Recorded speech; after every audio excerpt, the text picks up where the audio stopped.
Hey you guys, so I'm gonna do a little bit of a story time and tell y'all how our week went.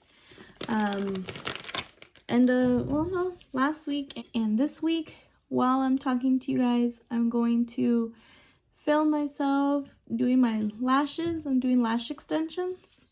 Sorry, my hair kind of looks like a mess, but I got home and I hung out with the kids for a bit. We were on the trampoline, so yeah, so it's gonna be story time. I washed my face pretty good before I do my lashes, and I'm just cleaning, making sure with the makeup wipe that my lashes are very clean. I use this Wendy's Lashes Cluster Lash Glue in clear that I got on Amazon. So this kind of just ensures that it lasts a long time. And then I also use the Falscara Bond and Seal. This is how I started doing lashes. And then I ordered these lashes, my first time using them, from Amazon. They're the, I don't even know how to say it. Pleo? I don't know. Sorry guys.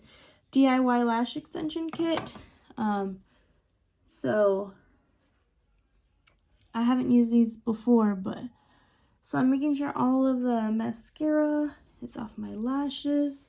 I always keep one of these makeup wipes so I can clean my tweezers in between.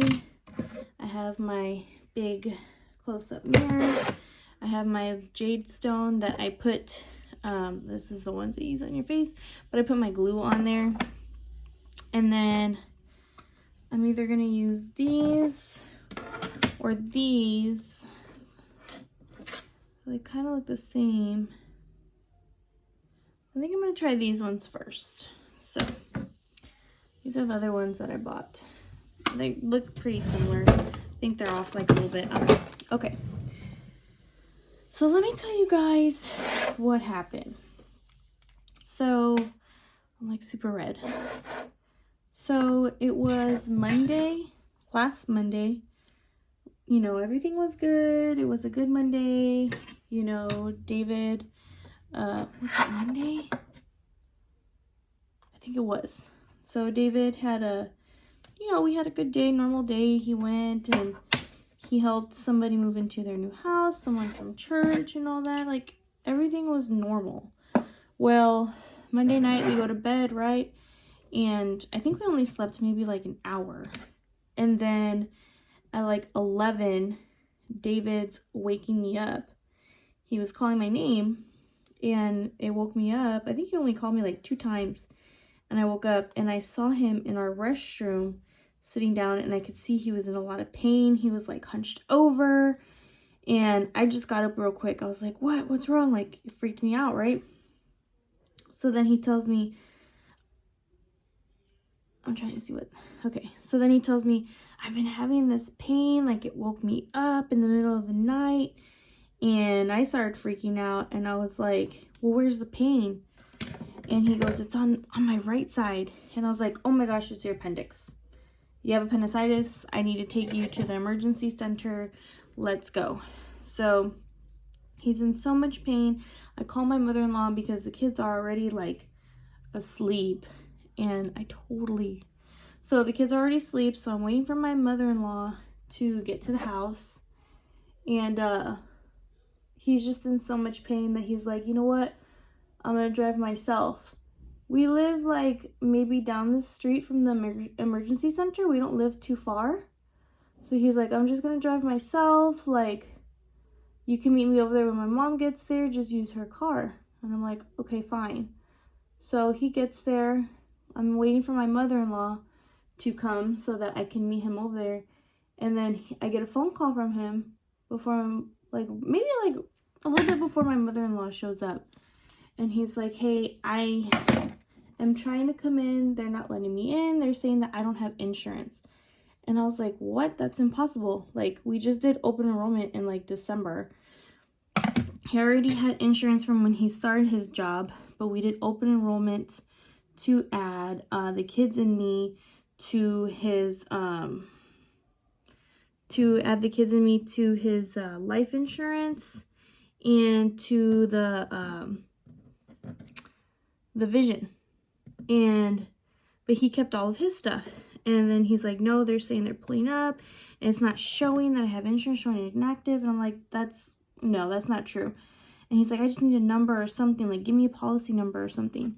So I log on to his account from his computer, and sure enough, I'm going to his benefits explanations, and it's showing inactive medical, inactive dental. He had accident insurance, and he also had another hospital insurance or something like that that showed that it was terminated. And I was like, no, that is not correct. This can't be right.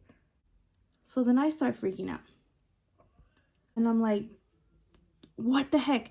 So I'm looking for a number, trying to find any number. You know, I'm like, there has to be some sort of like, you know, 24-hour customer service or something that I can call. I'm trying to look for a number. There's no number. They have like a chatting system. So I start chatting on there. And first it's like with a bot. And then you have to ask to speak to a representative. And then they send you to one. Well, they have certain hours of operation. And sure enough, it's from like 7:30 to like 5 or something. And I'm like, oh my gosh, okay, so there's no way I'm gonna get to talk to anybody. Like, I'm over here freaking out. He's over there. I can hear him on the phone. He's in pain. You know, it's just a mess. My mother-in-law gets here and I tell her, Mom, I'm on the computer. There's something wrong with this insurance. I need you to go over there. So I sent her over there. And then I'm still looking. I mean, there's nothing I can do on the computer. He's in pain. They're denying him service at the emergency center. And this is not a hospital. This is just an emergency center, which we like better than the hospital. Oh, I got blown away. Because the hospital here is so slow. And you can be waiting for hours before you even... I remember one time I had to take Christian to the hospital, and he was never even seen by a doctor. So he's like, you know what? Just take me to the hospital. I'm in so much pain. I don't want to deal with this. They're just going to have to bill me later, blah, blah, all this stuff. Because at the emergency center, they were wanting him to pay up front. So there they go. They're going to the emergency center, and he's over here in pain and everything. And I'm freaking out because I'm like, this can't be right. Like, I'm the one that did the insurance stuff. Like, this can't be right. You know, I'm freaking out, praying to God, like, please, God, let this work out. Help us. So I'm saying, please, God, let this work out. Help us. Like, I'm not going to lie. I got tears coming out because I'm, like, freaking out. My husband's, like, you know, in pain. Then literally, like, 20 minutes later, my mother-in-law calls me and she goes, Mija, we're going back to the emergency center. And I'm like, what? Why? What happened? And she's like, there's some lady there at the hospital that works there, and she said they shouldn't have denied him, so she's driving him back. And I'm like, what? Like, what was she doing there? And she's like, I don't know. She's just driving him back. We're on our way. All this stuff. I was like, what is going on? So then they get over there. And then my mother-in-law shows up. She's like, here, go, go be with him and stuff. And I'm like freaking out, you guys. Like, what is going on? So then I show up, they're doing all this stuff, and I'm like, well, what happened? And he goes, finally I get to talk to my husband and some of the nurses there. So my mom works at the emergency center. They know who my mom is, all that stuff. They're like, well, the nurse that brought him, she just so happened to be at the hospital because one of her friend's husbands was there, and she was waiting in the waiting area. She overheard her husband in pain and trying to explain to the nurse what was going on and everything. So then the nurse goes up to my husband and is like, sir, have you gone to the emergency center? And he goes, yes, I tried. This is what happened, all this stuff. And she's like, I'm going to take you. They shouldn't have denied you. Whether you have insurance or not, they shouldn't have denied you. So she took him back, and sure enough, they took him. Which is true. She's like, by law, they can't deny you. You're in emergency. Like, you're in pain. We have to, like, treat you at least to your stable. So he was in the hospital. He was there at the emergency center. So We're there at the emergency center. David's like in so much pain. They're trying to stabilize him. They're trying to control his pain. They can't. They do a CT scan. They, you know, draw his blood, all the works. Turns out he has a kidney stone. Now, this is not David's first time having a kidney stone. Maybe about a year ago or a few months back, sometime last year, he had a kidney stone.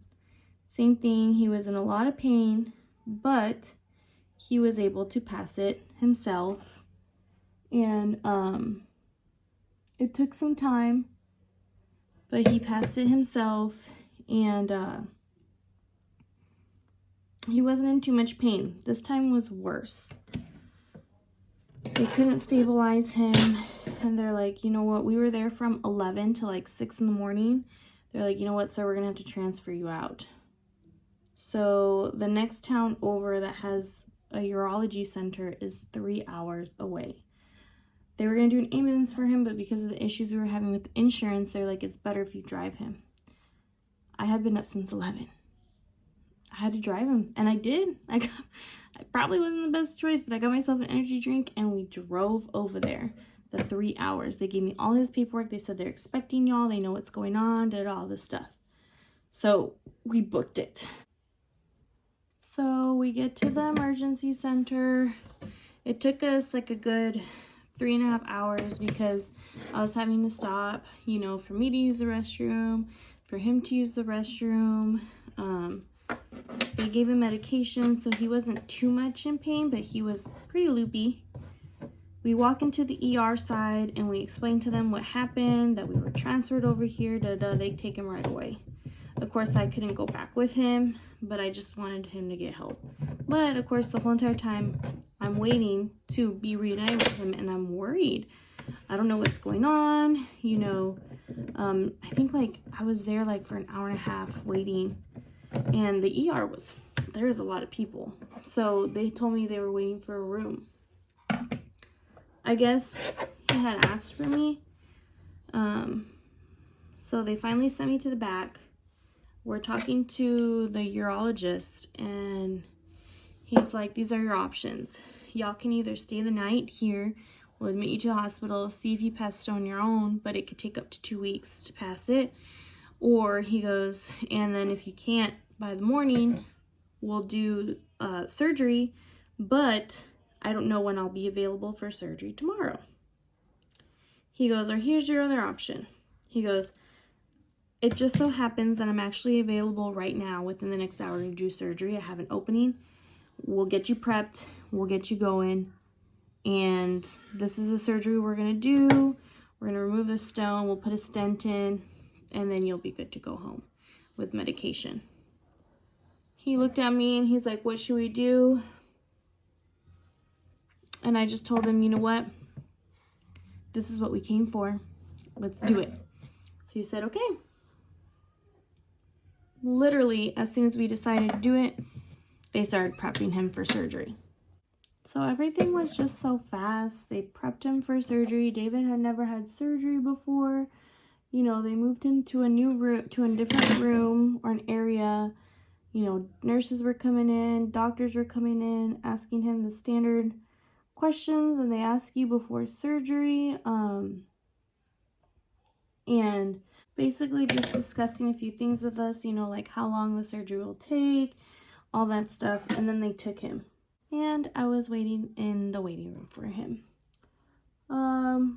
As soon as surgery was over, they came, talked to me, said it was successful, that actually he ended up passing the stone as soon as they gave him anesthesia. I guess it relaxed his body, but they still went ahead and stuck a camera all the way to his kidney to make sure there was nothing else in there, no other stone blocking anything. And they were going to move him to a room, get him set, see how he's doing, and that we were going to be discharged the same day. They pretty much said it's minor surgery. They have no medical reason to keep him overnight. that they have no medical reason to keep him overnight. If you guys see me like going like this, it's because I'm making sure nothing's poking. So we're like, okay. I reunite with David. You know, he's a little loopy. He's fine though. The only thing is it hurts him, of course, when he goes to the restroom. Bad. Give us discharge paperwork, all the good stuff. And by the time we get discharged, it's 6 o'clock. I had been up for more than 24 hours. I was exhausted. There's no way I can do a 3-hour drive back to our hometown. Even with all the caffeine in the world, I just wouldn't risk it. After a certain point, after you get out of the city, it's just one straight drive of nothing to look at all. Just open fields, all that stuff. So we rented a room, stayed the night, next day, drove back home. We're wondering, okay, how are we gonna get his pain medication? There's the insurance stuff. There's very helpful, nice people out there that were able to help us at the pharmacy so that we could get his medication. He's doing great, right? Let's fast forward a little bit. So David's doing better. Of course, you know, he needs to take his meds. He's in some pain. You know, he's walking slowly, but he's doing a lot better. Things go back to normal. I go back to work. Kason had a soccer game in Mexico. We went, you know, normal. The doctor had told us that by Friday, he could pull his stent out. They put, oh no, I dropped it. They put a stent in to keep the swelling from closing his ureter tubes, because if not, then he wouldn't be able to empty his bladder. So that's what that was there for. They told him by Friday he could pull it out himself. People do it all the time. It's safe. Just pull it out slowly.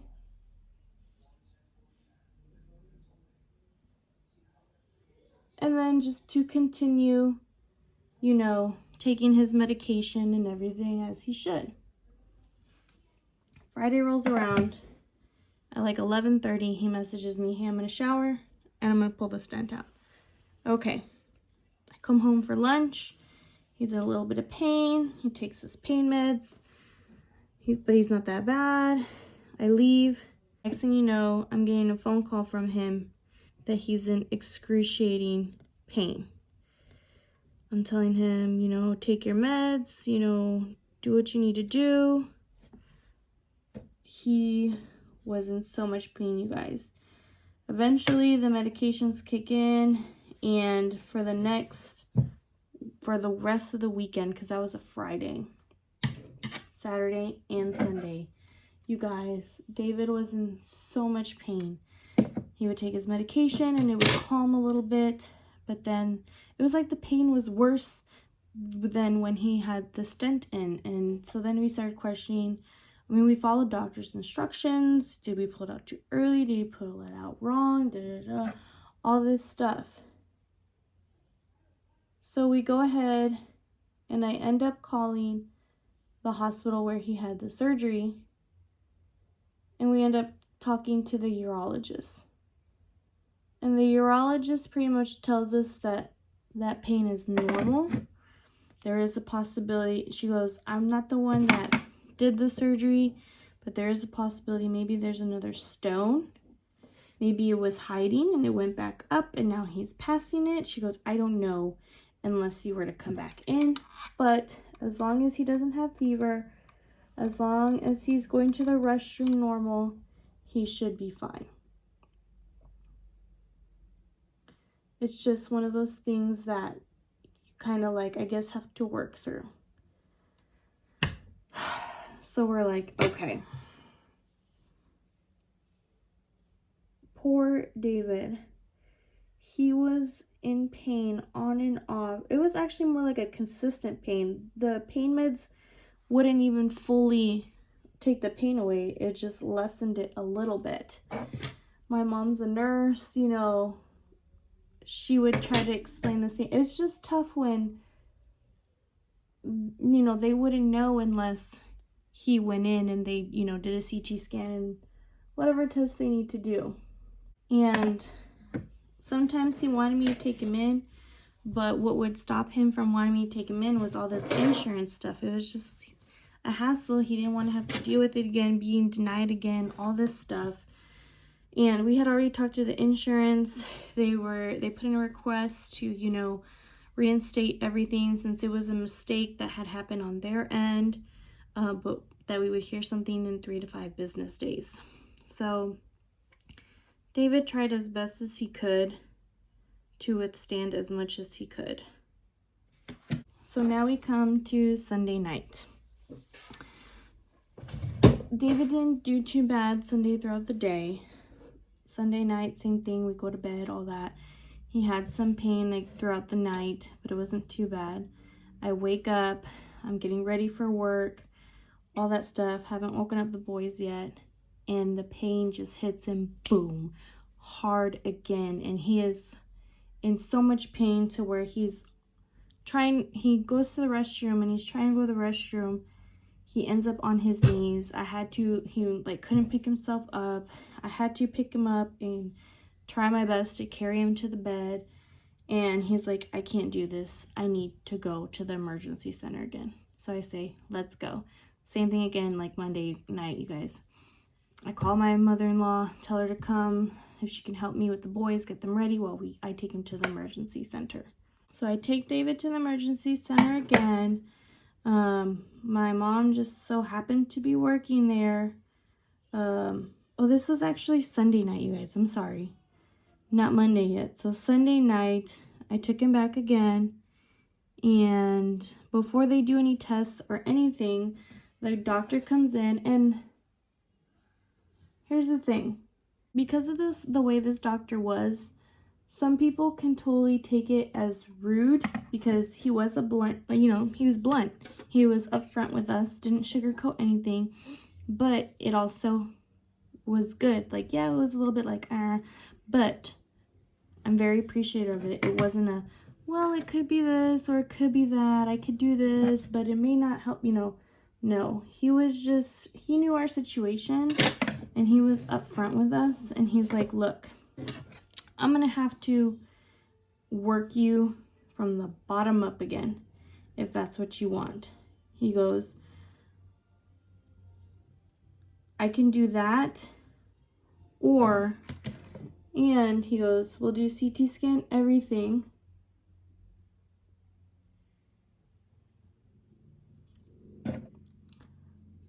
But if I see that it's just a stone, he goes, I'm telling you right now, I'm just going to prescribe you what they gave you, and send you home to pass the stone. He goes, or you stay here, you're in a lot of pain, I work you up again, do all the tests, and all I'm going to end up having to do is transfer you back, because after we do all the stuff, you guys stay here for another 5 hours, because there's no urologist here. He's like, you would have to send you there. He goes, or y'all go home and you take him to the urologist 3 hours away again, and you take him yourself. He goes, that way I don't charge you here for doing all these tests, because he's like, in reality right now I can't consider you as an emergency, so you're gonna have to pay something today. Thankfully, he told us what was actually going to happen. So David said, okay, let's go home. Like I said, he tried to rest. He did okay. I wake up, getting ready for work. My mother-in-law ended up staying just in case. You know, he decided he wanted to go to the emergency center 3 hours away, to the ER 3 hours away, because he wasn't sure. Then as I'm getting ready for work, the pain hits him worse, and that's when he says, okay, take me. So I take him.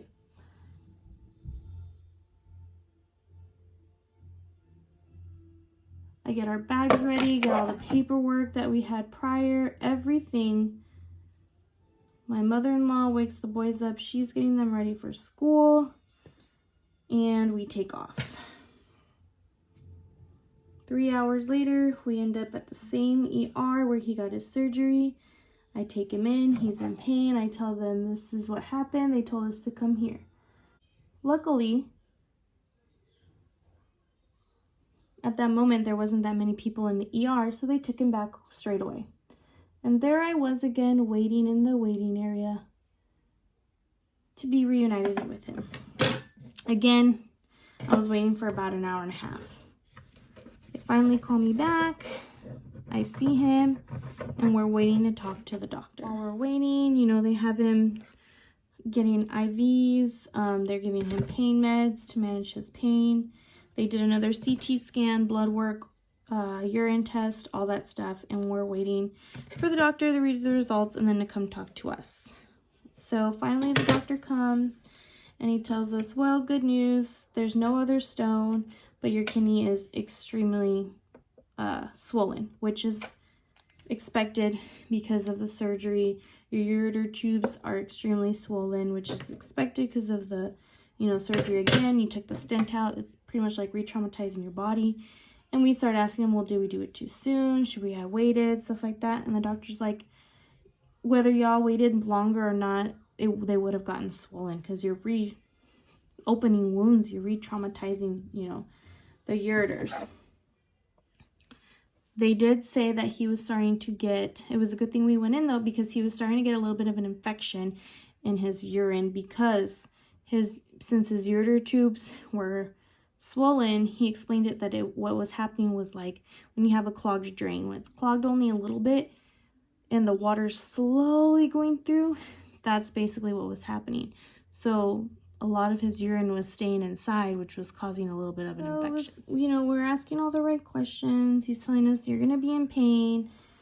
Your swelling needs to go down on its own. Continue taking the medication that was given to you. He did prescribe him a different pain medication since David did not like the symptoms from the other medication. And pretty much he was just charged and good to go. We drove back home. And since then, he's had episodes of a lot of pain.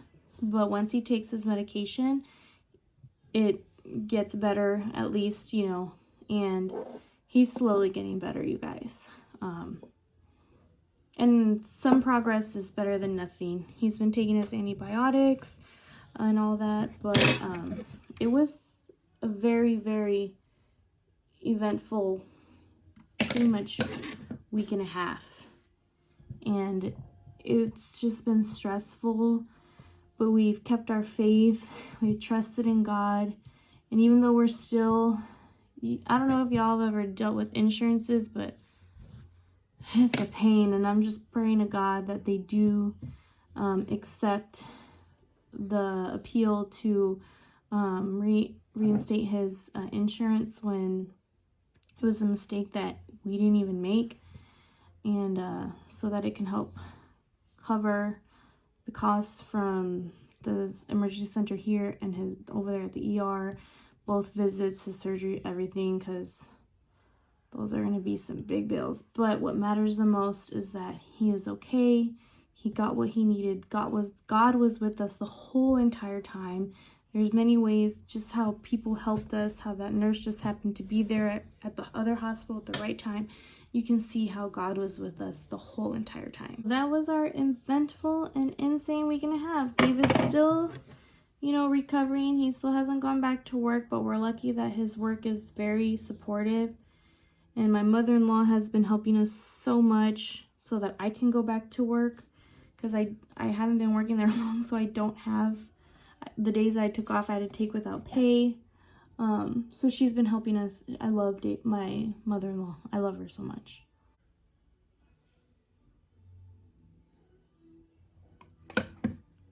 We have so much support. My mom has been helping us, checking in with us.